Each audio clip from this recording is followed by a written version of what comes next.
York's classic rock, Q1043.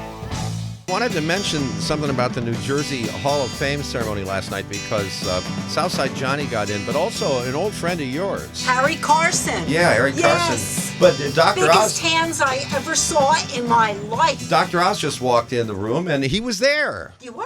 Well, someone has to introduce all these people, and I was asked to introduce Martha Stewart, who actually grew up in northern New Jersey. Mm-hmm. And so I was the first presenter, but I got to sit backstage with all these folks. John Bon Jovi was next to me, who's a good friend, and he was introducing, not the Smithereens, Southside Johnny. Yeah. And it was actually fun. The governor was there. It was actually a very festive event, and it's in Asbury Park, of course. Greetings from Asbury Park. And it was a blast, and it was wonderful to see all these people who had New Jersey in their roots. And they kept asking me on the red carpet, what is it about New Jersey that makes it an appealing place? Because it's the butt of all the jokes. If you live in New York or Philadelphia, it's sort of in the middle. And I said, they're the most resilient people I know. They just figure it out. And they survived cheesesteak. That's right. My first date ever with my wife of 34 years, best thing I ever did was marrying her, was to take her to a cheesesteak spot. And because she told me she was vegetarian and there's cheese on cheesesteaks. And I didn't know what a vegetarian was. Well, there's also steak on cheesesteaks. I had no idea what a vegetarian was, believe me. Turkish kid had no clue. You took your vegetarian date to a cheesesteak place. And she went out with him again. It's like I got a second chance. It's about resilience. Bouncing back. Well, there's nothing quite like a great cheesesteak. That's what I was thinking. I used to love them. I still do. But of course, if you don't understand the benefits of not eating meat. But, I got to say, I'm leaning much greener now. I don't know about you guys. But I tend to, if I can get away without meat, I do it. And it actually I feel better. I feel stronger. Well, I know you're just going to, say, well, that's Jim. He's just, Jim. But until about, a year and a half ago, I didn't even know what hummus was. And I had it, and I'm eating it all the time. Bob said he's eating something healthy. Shirley, can you spell quinoa, do you think? Yeah, it begins with a Q, and it ends with an S. No, an A. A. Okay. No, wa would be in French. That's quinoa right. in French. Quinoa. Oh, that's very good. Well, I got it. Jim, I've never had quinoa. I just don't get it. I'm going to bring some next time. But here, you're the tip of the spear on this. When Jim appreciates vegetarian foods, not because they're good for you, because no one wants to eat food that's good for you. They want to eat food that they love that happens to be good for you. Mm-hmm. And that's what's changing. The biggest move I see in the food industry today is all these alternatives to meat. Impossible Burgers, I can't believe it. All these are designed on purpose. Beyond Burgers, they're designed to go after meat eaters who like these so much, they'll actually eat them. But is it actually healthier? We don't know that. That's a very good point because they've got lots of ingredients in them, and I bet it's not better for everybody. However, it's better for the planet for sure, and I think it will be better for a lot of people. Well, I'll tell you, hummus with some pita is just awesome. Yeah. And all the different types, like with the garlic and the roasted peppers and olives. And if you go to places where people live a long time, the so-called blue zones, they're all cool like you, right? They enjoy their life. They don't feel restricted, but they happen to eat foods like hummus. So it's worth at least introducing. We're mispronouncing it? Well, I'm Turkish. Hummus. Okay. But wait a minute, that's probably the pronunciation. Okay, say it so I can remember it, okay? Hummus. Hummus. Hummus. Wait. I'm going to say it. Tell me if I got it right. Okay. Hummus. Oh, you've got a good ear. Exactly right. Okay. Like my mother would say it. What's going to happen, though, when I order it? What do you say? They're going to think you're very authentic. Exactly. The 7th annual Iheartmedia Lifestyle Health and Wellness Expo takes place Saturday, November 9th, and you're a big part of that. But I can't believe it's been 7 years. I tell you, I remember the very first time we discussed it. Actually, I came on the show to launch the very first one, and it was an experiment. iHeart said, we don't know if people care about health with music in that setting. And I made the argument that music was the most healing tool we had, that the shamans of all the healers throughout history always used music Whether they're banging on drums or pouring water, the music was a part of healing people. My ancestors coming across the steppes of Asia, that still, even today, they use music as a primary healing tool. If you go to a doctor's office, they have good music, you feel better before the exam than if you got music that destroys your eardrums. And so it makes sense that music resonates. And this health festival has been a great success. So I'll be there. Lots of other great folks. It's free stuff. It's a fun time. It's on the 9th of November. And the best part about it is it builds community. You get to spend time with people like-minded like you, all these great exhibitors who've got new ideas they want to share, and it doesn't cost you a penny to walk in the door. What are you going to talk about? I want to talk about food a little bit and how it's changed, and how when you walk into a grocery store, it's like walking into a pharmacy. Like today's show, I'm talking a lot about avocados and some of these other foods have gotten very popular. Does it really matter? How much should you eat? How do you prepare them the best way? Well, on your show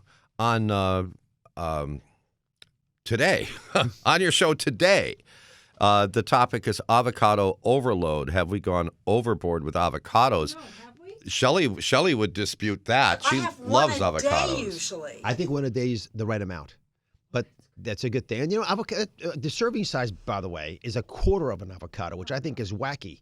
No one eats a quarter of an avocado. It's like 2 chips with guacamole on them. Well, I had guacamole last night, and it was made with 2 avocados. 2 healthy dishes, a hummus and an avocado. What is going on with you? You're off brand. Actually, the other thing I'm going to talk about at the Expo is CBD, which I don't know if you guys have tried, but it's the single biggest question I'm getting asked these days is CBD worth it or not? So we did a little investigation. It was actually, well, first off, I think it works. I think it works for sleep, for anxiety. It probably works for aches and pains. But, this is a big but, we actually examined whether CBD that you buy actually has CBD in it. More than half the time, it doesn't. Because it's not regulated, right? Exactly. It's either fake stuff or so little it can't work. And when they add CBD to food, that doesn't work really. So I think the big boys in the industry got to get together, but and start to clean it up a little bit. And in fact, insist on regulation. But for the consumer right now, you want to know if I'm going to try CBD for any of the things I listed, how do I know if it's legit? I'm going to walk you through my thoughts on how to do that, but I'll give you one tip right now that's important. Go to the website of the company that you're interested in and see if they have a certificate of analysis, that if someone actually looked at what's in their product and confirmed they really have CBD. Because the real stuff is so expensive, people are cheating. That's also today on your show? Also, yeah. I get a whole hour every day. When you have a whole hour, we can talk about multiple things. You know what I'm talking about this week? Rosanna Scotto's coming on from Fox 5. Yeah, I know. That's why. The preppy murder. Remember those? Oh, sure. Yes, Those yes. days when people were talking about this good-looking guy. Dorian's Red Hand, Robert Chambers. Exactly. And so this poor girl, Jennifer Levin, was murdered by Robert Chambers. But on the show today, I have Alex Kapp, who's the woman he was there to meet that night. What happened was Chambers went to a bar to meet his girlfriend with this woman that's on my show today. And she was mad at him because he had stolen money from her. And so she walked up to him and threw a box of condoms in his face and said, "We're done," which is symbolically a pretty good way of doing it. And it pissed him off. So he went to get Jennifer Levin, took her to the park, and murdered her. And we're going through when his girlfriend realized that he was, because she didn't realize that he was a psychopath when she was dating him, obviously, and didn't even realize it that night. But she went to his apartment, and it's just, I get goosebumps remembering this. I just did the interview. And there was a stack of newspapers beneath his desk. And she said, "Oh my goodness, you got what you always wanted. You're famous." And he looked at her, and there was this satanic grin as he confirmed that was what this was about. But what's really weird? What's really weird? I mean, and this is just awful. I mean, if that's what he wanted, he was right. Because look, at all these years later, when you said preppy murder, I remembered his name instantly. I remembered the bar that he was in. And I remember his face. Yeah. It's crazy. He got what he wanted, and you're right. And that's why we have to, I think, revisit how we talk about these criminals. By the way, he was not convicted of murdering her. They shamed her, made it seem like she was, this cheap.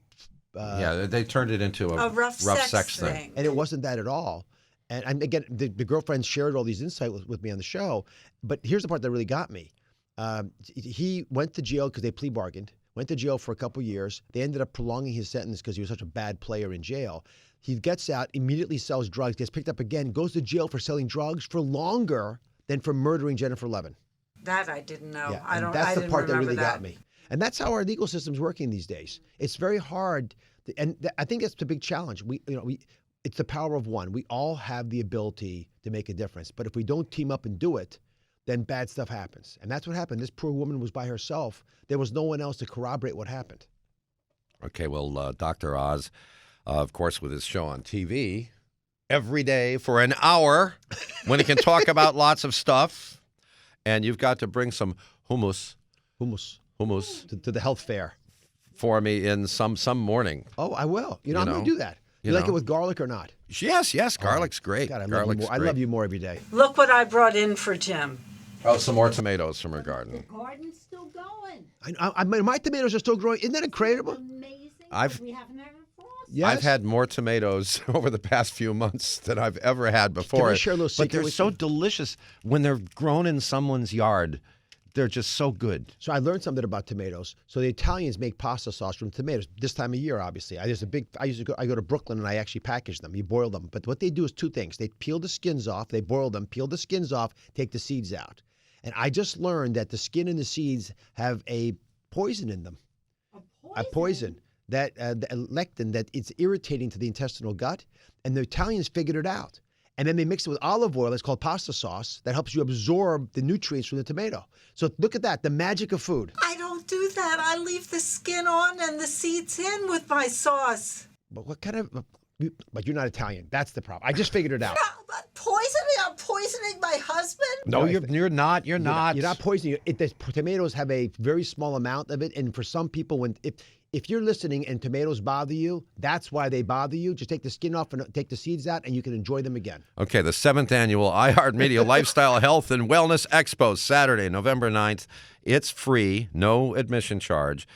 Sheraton, New York, Times Square. That's at 7th Avenue and 53rd Street inside the Metropolitan Ballroom, which is on the 2nd floor. Exactly right. It's a festival they all enjoy. Okay, thank you for visiting with us. I love this you morning. guys. New York's classic rock, Q1043.